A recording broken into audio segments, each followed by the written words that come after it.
പാചകലോകം chicken masala.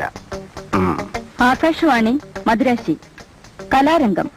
ഇന്നത്തെ കലാരംഗത്തിൽ ആദ്യം പാചകലോകമാണ്. കോഴിക്കറികൾ എങ്ങനെ ഉണ്ടാക്കാം എന്നതാണ് വിഷയം. ആദ്യമായി ചിക്കൻ മസാല. കോഴിയെ നന്നായി കഴുകി വൃത്തിയാക്കുക. ആവശ്യത്തിനുള്ള മുളക്, മല്ലി, കുരുമുളക്, കറിമസാല, ഇഞ്ചി, ഉരുളക്കിഴങ്ങ്, തക്കാളി, പച്ചമുളക് ഇവ റെഡിയാക്കി അടുത്ത് വെക്കുക. മുളക്, മല്ലി, കറിമസാല, വെളുത്തുള്ളി ഇവ നന്നായി അരച്ചെടുക്കേണ്ടവയാണ്. ഉപ്പിനെ കുറിച്ച് ഞാനിവിടെ പറയുന്നില്ല, പക്ഷെ അത് ഇടേണ്ടപ്പോൾ കറിയിലിടാൻ മറക്കരുത്. ഇനി കോഴിയെ